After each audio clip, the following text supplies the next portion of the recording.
Everyone, welcome to market investment. मैं हूं राहुल गुप्ता। स्वागत करूंगा आप सभी का हमारे चैनल मार्केट इन्वेस्टमेंट में।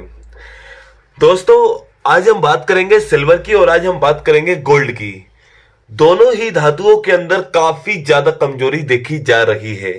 दोनों ही मेटल काफी ज्यादा गिरावट के दौर में देखने को मिल रहे हैं। गोल्ड की बात करें तो गोल्ड को तो एक कहीं ना कहीं समर्थन देखने को मिल रहा है, लेकिन चांदी चांदी की बात करें तो चांदी के अंदर तो काफी अच्छी गिरावट हमें देखने को मिल रही है, काफी बड़ी गिरावट देखने को मिल रही है। और ये गिरावट इतनी ज्यादा है कि चांदी के प्राइस 71,000 71,000 के भी अंदर आ चुके हैं। और वही बात करें गोल्ड की तो गोल्ड का जो नया कॉन्ट्रैक्ट जो है अप्रैल वाला, वो भी अभी हमें 62,500 रुपए के नीचे सस्टेन करता हुआ नजर आ रहा है। 62,500 रुपए के भी नीचे सस्टेन करता हुआ नजर आ रहा है। और इसके बाद भी गोल्ड के अंदर कमजोरी ही देखी जा रही है। तो बाजार में ऐसा क्या हुआ है कि गोल्ड के अंदर इतनी ज्यादा कमजोरी निकल कर आई और सिल्वर के अंदर इतनी बड़ी गिरावट निकल कर आई है? आने वाले समय में क्या इवेंट्स होने वाले हैं जो गोल्ड और सिल्वर के अंदर क्या मूवमेंट लेकर आ सकते हैं, या बड़ी गिरावट या बड़ी तेजी का? एक्सपर्ट की क्या राय है? आने वाले टाइम में गोल्ड के टारगेट क्या होंगे, सिल्वर के टारगेट क्या होंगे? गोल्ड के अंदर खरीदारी करना है नहीं करना है, बिकवाली करना है नहीं करना है, चांदी के अंदर खरीदारी करना है नहीं करना है, बिकवाली करना है नहीं करना है, इन सब चीजों के बारे में आज हम बात करेंगे। लेकिन दोस्तों, सबसे पहले गिरावट का एक सबसे बड़ा कारण जानना बहुत जरूरी है। देखिए दोस्तों, गोल्ड के अंदर गिरावट आने का सबसे बड़ा कारण जो रहा है वो डॉलर इंडेक्स के अंदर तेजी आना रहा है। डॉलर इंडेक्स के अंदर काफी अच्छी तेजी हमें देखने को मिल रही है। ग्रीन बैग ने वापस अपना प्रदर्शन जबरदस्त किया है।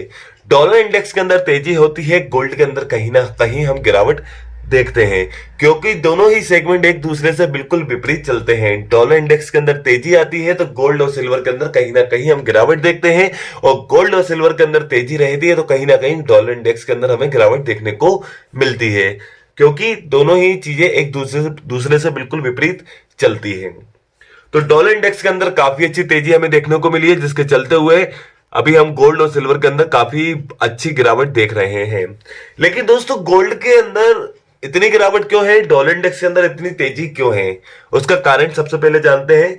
देखिए, फेड की जो मीटिंग रही है अभी 31 जनवरी की रात को जो मीटिंग रही है, उसमें फेड ने बताया कि दर कटौती की इतनी ज्यादा जल्दी नहीं है। ब्याज दर कटौती के अंदर थोड़ा समय जरूर लगेगा, अभी किसी तरह की कटौती की जल्दी नहीं है, जिससे निवेशकों की जो उम्मीद थी कि फेड मार्च 2024 में अपनी पहली ब्याज दर के अंदर कटौती कर देगा, वो उम्मीद काफी ज्यादा कम हो गई है। और निवेशक अनुमान लगा रहे थे कि साल 2024 में फेड अपनी 5 से 6 बार तक दर कटौती कर सकता है।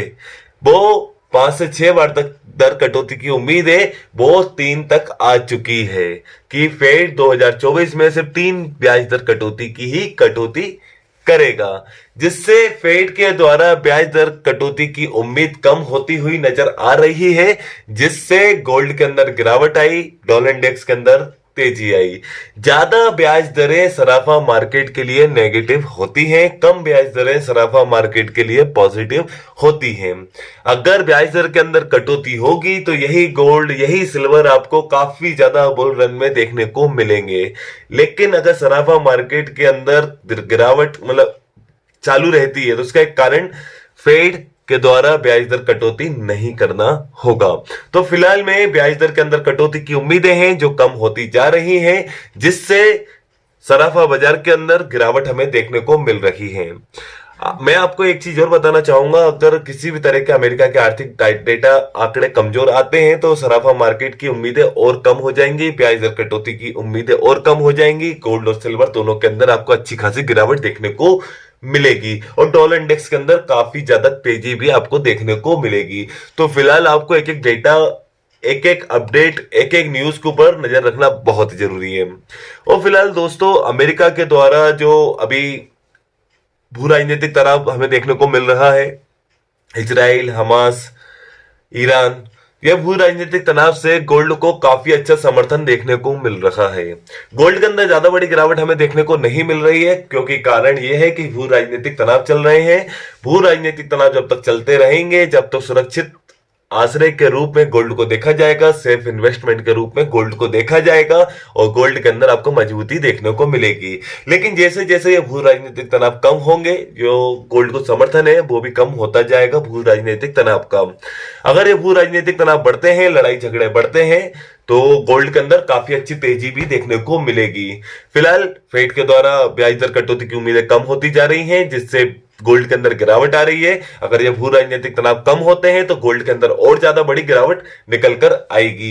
एक्सपर्ट लगातार गोल्ड के अंदर बिकवाली करने की सलाह दे रहे हैं कि गोल्ड के अंदर आप बिकवाली कीजिए, गोल्ड के प्राइस के अंदर आपको गिरावट देखने को मिलेगी। अगर नेहा कुरैशी जी का अगर आज इंट्राडे टारगेट देखें तो नेहा कुरैशी जी ने आज 62,500 पर गोल्ड को बेचने की सलाह दी है, जिसका टारगेट आपको 61,800 रुपए दिया है और 63,000 रुपए स्टॉप लॉस दिया है। देखिए, आप स्टॉप लॉस को समझिए, स्टॉप लॉस होना बहुत ही जरूरी है। विदाउट स्टॉप लॉस मार्केट के अंदर तो व्यापार ही नहीं करना है।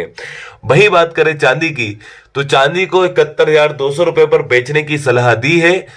69,200 रुपए टारगेट रखे हैं और 72,200 रुपए उन्होंने स्टॉप लॉस रखे हैं। यानी 1,000 पॉइंट का स्टॉप लॉस रखा है, 2,000 पॉइंट के टारगेट रखे हैं। तो अभी कुल मिलाकर एक्सपर्ट भी गोल्ड और सिल्वर के अंदर सेलिंग करने की सलाह आपको दे रहे हैं। लेकिन एक स्टॉप लॉस होना बहुत जरूरी है। विदाउट स्टॉप लॉस मार्केट के अंदर काम ना करें। एक एक न्यूज, एक एक अपडेट के ऊपर नजर बनाकर अपनी पोजीशन बनाएं। विदाउट स्टॉप लॉस काम नहीं करना, विदाउट न्यूज काम नहीं करना, विदाउट डेटा काम नहीं करना है। स्टॉप लॉस आपका जो भी हो, छोटा स्टॉप लॉस हो, बड़ा स्टॉप लॉस हो, जितना मेंटेन कर सके, तो स्टॉप लॉस को मेंटेन करके ही अपनी पोजीशन बनाना है। दोस्तों, सामने स्क्रीन पर आपको अपना पर्सनल व्हाट्सएप नंबर प्रोवाइड करके रखा हुआ है। वो नंबर मैंने आपको इसलिए प्रोवाइड करके रखा है, मेरा कमोडिटी मार्केट से रिलेटेड एक व्हाट्सएप डिस्कशन ग्रुप चलता है, जिसमें कमोडिटी से रिलेटेड कोई भी लेटेस्ट न्यूज होती है, कोई भी लेटेस्ट अपडेट होता है, उसको व्हाट्सएप के माध्यम से आप तक पहुंचाने की कोशिश करता हूं। अगर आप भी मेरे व्हाट्सएप ग्रुप में ऐड होना चाहते हैं तो सामने दिए हुए नंबर पर मुझे व्हाट्सएप पे मैसेज कीजिए। मैं आपके नंबर को अपने कमोडिटी ग्रुप में, व्हाट्सएप ग्रुप में ऐड कर दूंगा। चलिए दोस्तों, अगर आपको ये मेरी वीडियो अच्छी लगी है तो मेरी इस वीडियो को लाइक कीजिए। अगर आप मेरे साथ जुड़कर रहना चाहते हैं तो मेरे इस चैनल को सब्सक्राइब कीजिए एंड अंत तक मेरे साथ इस वीडियो में बने रहने के लिए आप सभी को मेरा दिल से धन्यवाद।